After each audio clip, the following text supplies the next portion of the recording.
1853, Spain. A courtroom. The attendees are anxious and frightened. They are trying to explain what is happening.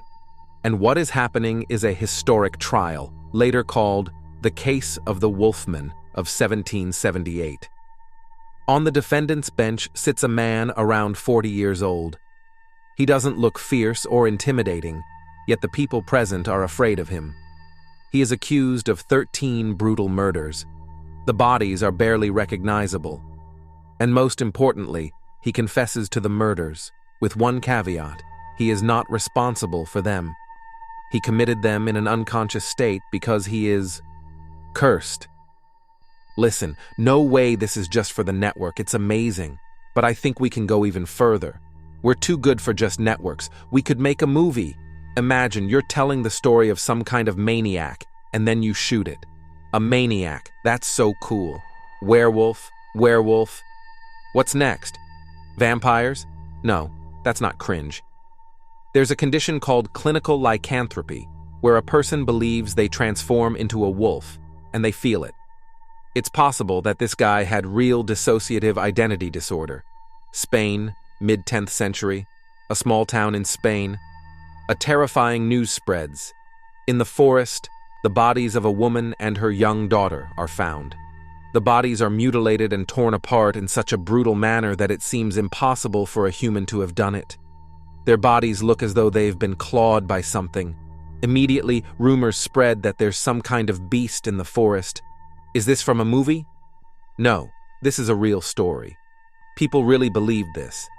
First, it's the 10th century, and second, it's northern Spain, which at the time was suffering from severe famine. This led to massive migration. Most importantly, there was a rise in madness. It sounds strange today, but in the medieval era, in France alone, countless people were executed for being werewolves. This was not unusual at all back then. Later, 2 more people disappear, a woman and her young son. People begin hearing strange howls in the woods, almost wolf-like. Some even claim to have seen the shape of the beast. Soon, another 2 bodies are found. Again, a woman and her little daughter. Then, people notice something odd. All the victims were last seen entering the woods with the same man. They were always accompanied by the same person, walking with someone into the forest. In the mid-century in Spain, the constant crop failures and extended rains caused a crazy migration of rural population, peasants moving to cities in search of work and food. At the time, a new profession became popular, a companion guide who would lead people through unfamiliar areas as there were no maps or navigators.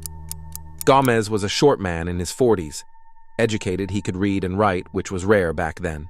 He worked as a handyman, helping with household chores like washing, cleaning, cooking, mending clothes, and harvesting. Local men considered him too effeminate, but women trusted him greatly. Word spread that Gomez was the one who had accompanied all the victims. He was soon arrested. But here's where things get interesting. It turns out his real name was Manuel Blanco Romasanta, and he was already on the run for a murder charge in 1843. Romasanta had a debt of 600 reales, and the local constable was after him. After their meeting, the constable was found dead, and Romasanta had disappeared. The most shocking part was that Romasanta immediately confessed.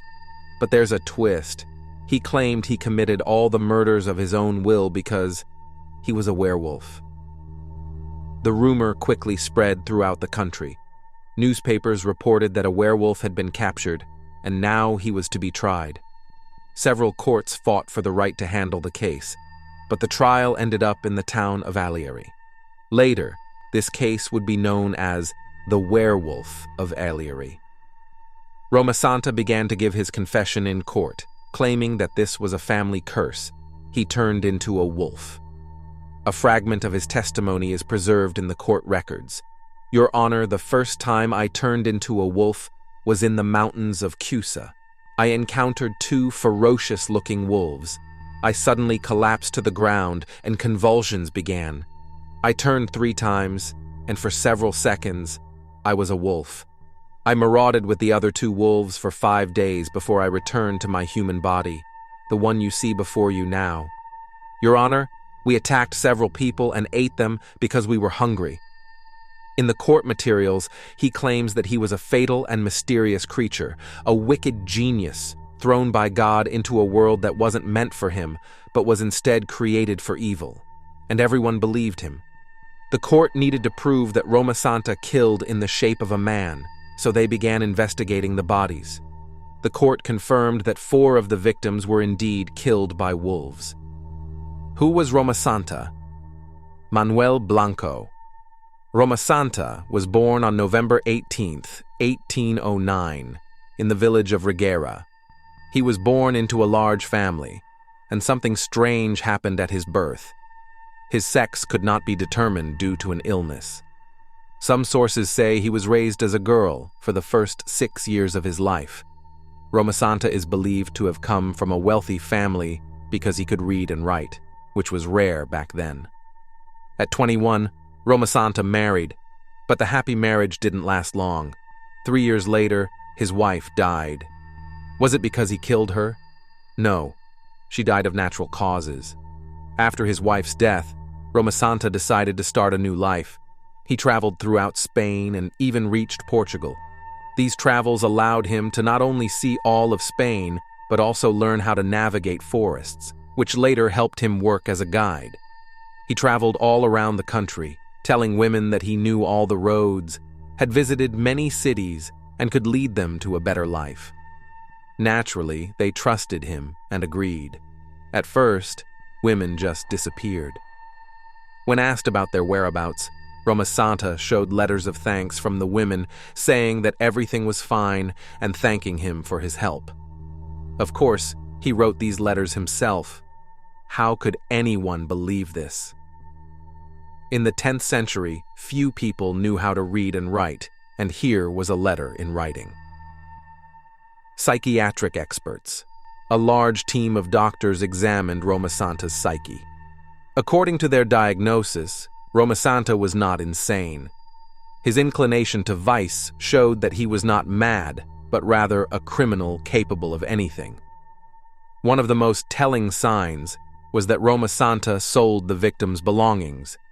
This behavior showed the experts that he had enough sanity to come up with strategies that allowed him to avoid justice. As a result, Manuel Blanco Roma Santa was sentenced to death. But there's more. A person named Dr. Phillips appeared. His real name was said to be Joseph Duran, a hypnotherapist who had traveled the world. He requested a suspension of the trial, claiming that the doctors had taken the case too lightly and that he could use hypnosis to understand what was going on in Roma Santa's mind. Queen Isabella, intrigued by the case, commuted his death sentence to life imprisonment. She wanted to keep him in prison to observe his mental state and determine whether he was truly mad. Roma Santa died in prison 2 years later from stomach cancer. During those 2 years, he never transformed.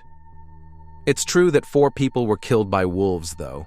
Yes, it seems that Roma Santa left the victims' bodies in the forest and real wolves finished them off. Cool story, huh?